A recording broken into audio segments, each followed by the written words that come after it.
Alrighty then. Hello, good morning, good afternoon, and good evening. All of you Wastelanders out there listening and watching another episode of Dead Men Streaming for the week of February the 24th, 2026 until March the 3rd, 2026. Today's video is actually going to be fairly short, so let me preface this. This is the last week of the current season, and that means changes are coming. You won't like all of them, and you're going to have a couple of extra things you should probably do. So stay tuned, watch to the end of the video, and I'll give you a couple of tips to get through the first part of next week. Just pre-warning. But first, we are currently in the White Spring Refuge. Why? Because we got another challenge to drink Nuka-Cola. And it's grape this time, so you may not have a lot. And I've mentioned this place repeatedly, so I wanted to tell you where it is. It is in the White Spring Refuge, and it's Bubbles, the vendor. Now, you can get your goodies here. You can also get them at Nuka-Cola World. You may have to come back a few times to get all 5 if you happen to be short. But all you do once you come into the refuge is come straight back this way. Now, I'm going to sneak around here because even though I've got the desktop audio turned down to low, I can still hear people chatting constantly. All right. Anyway, so let's talk about what we have to do this week. And again, it's not going to be overly complicated. Starting off with collect pre-war food. This is probably going to be the most annoying out of any of these on the weekly challenges this week. However, with the advent of Burning Springs, you can find pre-war food in a lot of locations like Super Duper Mart. You can find a good bit of it scattered about Highway Town in the vendor area. You can find some more around the chop shop. Basically, you can just find it scattered pretty steadily throughout here. I'm pretty sure you can get some over at Starlight Drive-In as well, maybe Prospect Hill. I know you can find a bunch laying all around Athens. As always, there's no one space that is particularly fantastic for food. If you've got the Can Do perk, you can always take a look around the trash cans around the White Springs and the White Springs Mall and hopefully get a bunch of canned food that way. You can, of course, head to Mama Dulce's food processing center, especially if the public event that happens this week there, I guess for lack of better words. And you can buy it off of vendors. But again, just sort of keep your eyes open. You can find a lot of stuff just about a lot of everywhere anymore. It is, however, going to be probably the most annoying, so keep that in mind. Then complete a grunt hunt. You need 10. In order to do those, port in to Highway Town. Go directly to the bounty board. And then go into the bar directly to the left of the bounty board and go pick up a grunt hunt from the ghoul. Now, these aren't the headhunts, but they can reward you with headhunt wanted posters that you can use to spawn the headhunt public event. So, you may have a few more of those popping up this week than normal, which is not a bad thing. Craft any flare at a Tinkerer's Bench. Go to a Tinkerer's Bench, select Backpack Flare, and it's in there. Cripple a Blood Eagle's leg. This is the second most annoying thing out of the week, but again, it's not overly difficult.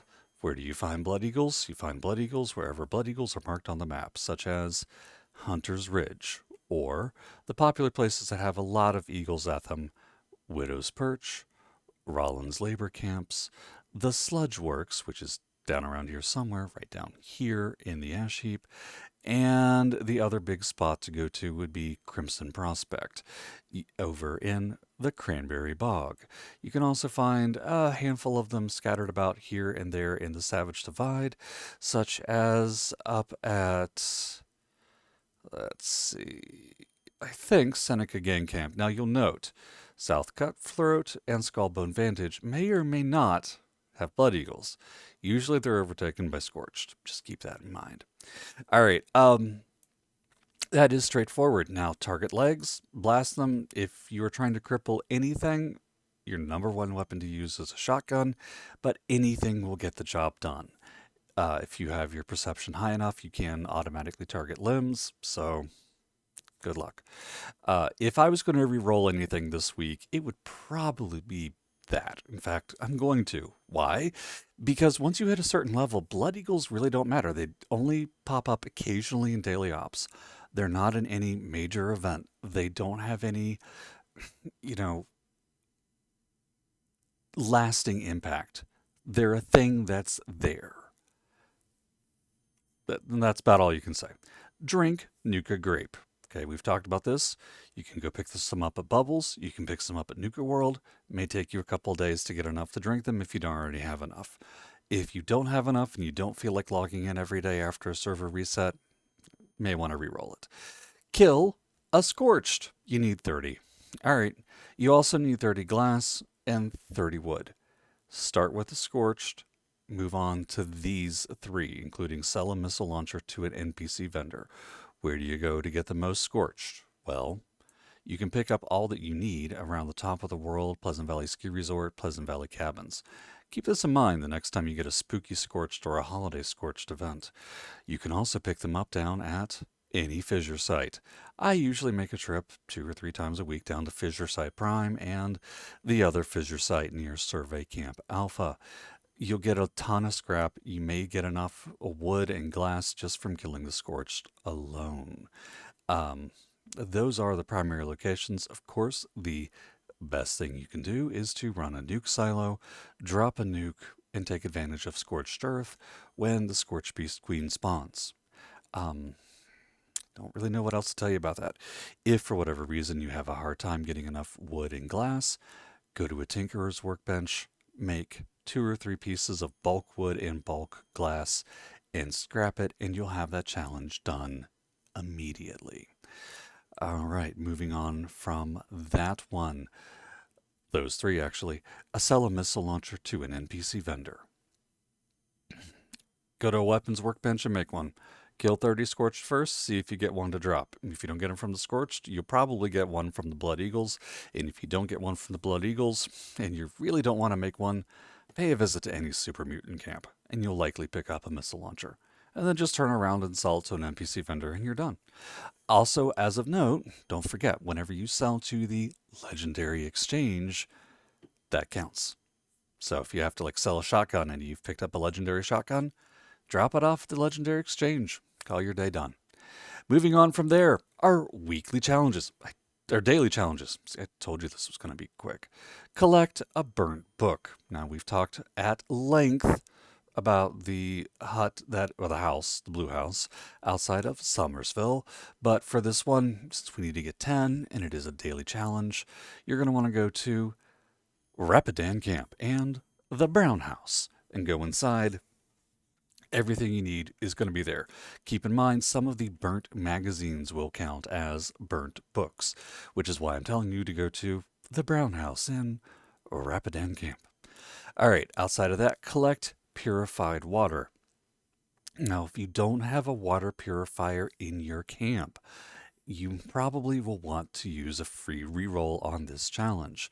Just because. Otherwise, you're going to be stuck doing a couple of daily ops or a handful of public events in the hope that you get 5 purified water. It's on you on that one. There's no one fantastic spot to collect purified water at. Having said that, complete 2 grunt hunts. We've already talked about those, and you already have to do 10 of them, so start today, I guess. And collect 5 pieces of wood. Now, it should be noted, collecting wood is not the same thing as scrapping junk to make wood. So, you've got 2 really good spots to go to get wood. The number 1 spot I always go whenever I have to collect wood is Sylvie and Sons Logging Camp. It is east of the Sons of Dane compound, Relay Tower LWB122, and directly south of Hopewell Cave. This logging camp has all the wood you're going to need. It's got 15, 20 different wood nodes in that particular area. Another halfway decent spot, West Virginia Lumber Company, although my preference anymore is to swing over to Sand Fork Lumber. Now, weirdly, you can't find a lot over here, but you should be able to find just enough. All right. Then on top of that, you do have to cripple a ghoul's leg, use photo mode to take a photo, and kill an enemy in the forest region. you need to go to one spot for this. Only one spot. And that is going to be a spot I reference on a regular basis whenever we have to get soap. Whenever I tell you to get soap, I'm telling you to go to Camp McClintock and go off in this direction to find the power pylon and look for the New River Gorge Bridge in the background. Well, this time we're just going to go to the New River Gorge Bridge east. And I'm going to show you why. Because I've got time to kill in this video, because this one is a short one. And do this, and use photo mode while you're up here, because man, it is an absolutely outstandingly gorgeous view. Fun fact, several years ago I was heading to an event dressed as a Ghostbuster for the cosplay charity work that I do, and I stopped at a riverside or a roadside restroom, had a guy look at my Ghostbuster gear and ask me if I was a base jumper heading to New River Gorge Bridge in real life. Go figure, my life is weird. But yeah, look at this view. This is a fantastic place to use photo mode. I'm just saying. All right, but look, the reason why I said to come up here, ghoul. Ghoul number 1. This is the forest region, so he counts. 2, that's 2 legs. That's 3 ghouls. There's a blood bug hatchling. 5, done.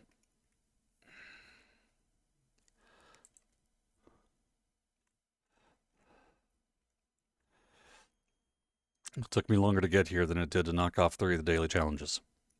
All right, and that's it.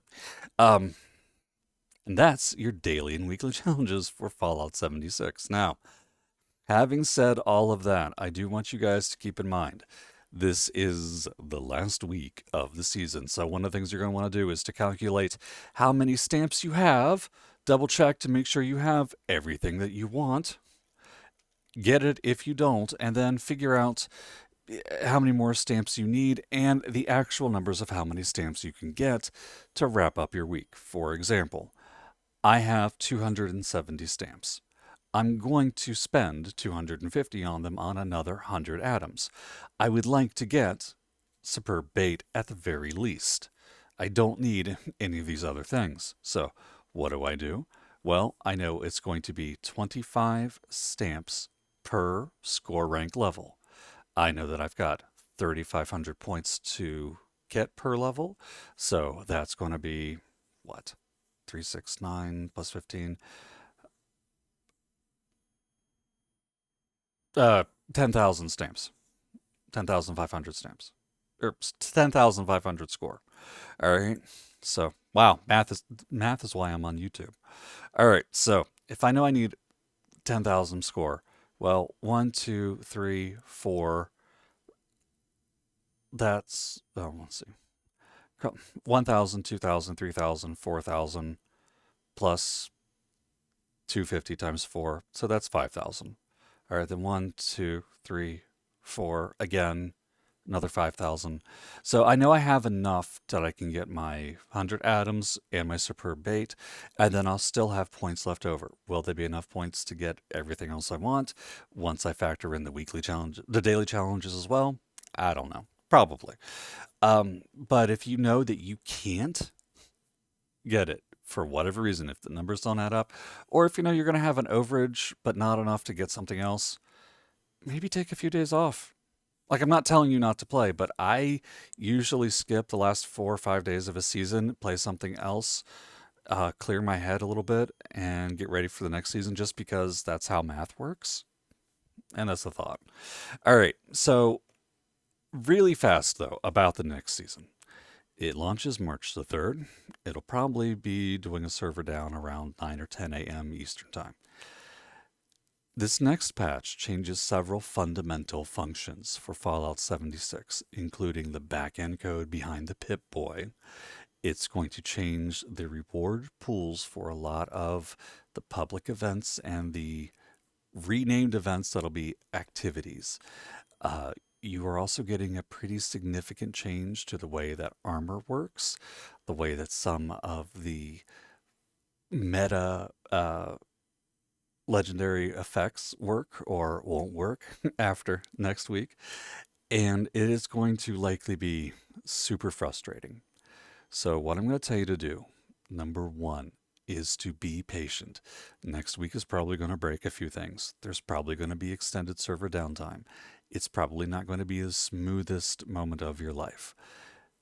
Let it be. You can't change it. It's all in the hands of Bethesda. They are a hardworking team. I don't always agree with what they do, but I do love the game that they put out. Don't get mad. Don't get frustrated. Pick up a different game and play it for a few days if you absolutely can't function, whatever. In terms of the upcoming armor changes, I would follow people like Angry Turtle or DTD Gamer or um, Duchess Flame as some great examples for people who are either going to make fantastic content or tell you where to go to get it. Spudgun Wrench is another fantastic content creator for Fallout 76. I can't really stress this enough. They've spent 2 months now on the test server breaking down the upcoming changes to identify what's working, what's not working, what's going to work, what should work, and how it's going to affect you. I don't agree with all of them. I'm going to have my own build, but if you are a hardcore player or if you want to strictly optimize your build, I absolutely would follow them.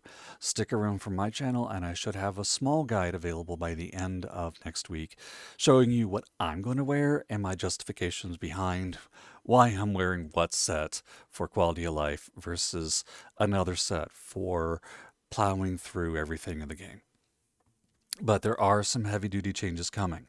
Another thing to note starting next week is that you will get some changes with things like safes, where you actually have decent loot dropping behind locked safes, which is fantastic. And there's a few other mild weapon changes coming around. Finally, two more important notes about the next week's update. They are going to be adding rare spawn 4-star legendary mod dropping random bosses to some of the public events. So you can expect to see Bigfoot. You can expect to see the Wendigo Colossus coming out to play. You can expect to see the neurological warfare robots popping in from time to time. They're going to be hard to kill. They're going to be difficult to fight. I think you're going to have a timer to beat them, but you will have better rewards. So the first time that happens, it's going to be a little scary, I'm sure. But keep in mind, this is something new coming out, and it is designed to keep players playing, which is always a fantastic thing. And finally, just a few tips before next week rolls out. If you've got an excess of legendary script, I would head over to the Rusty Pick, go in and speak to Murph, spend your script on buying weapons or armor, and then immediately scrap all of it to try to learn new legendary effects, or at least pick up some mod boxes. Hold on to them, see if you need something new next week, see if you learned something new this week. Or if you are looking for legendaries to farm last ditch, your grunt hunts are going to give you some decent legendaries, but the head hunts are where the money is at these days. A head hunt takes less than 3 minutes to complete. You get a minimum of 4 legendary items, closer to 7. And that is a fantastic way to stock up on legendary drops if you've got the time to invest in doing that. Daily ops are still a good source of legendary items, but an expedition is probably the next best. Finally, don't forget, whenever you fish, make fish bits and turn them around to get more legendary effects. And finally, absolutely don't forget, this week is probably the last week to get your pink axolotl. So if you don't happen to have your fishy friend yet, and I may or may not, do I have my pink one? If you don't have your pink fishy friend yet, I would get it now if you intend to get it by the end of this season. So I'll see you guys next week. I'll be talking a bunch about the upcoming changes. But until then, guys, be safe, be happy, be secure out there. And I will see you after my birthday on Saturday. Yeah, 44. Yeah, somehow. All right. From one West Virginia resident to the rest of you, see you soon.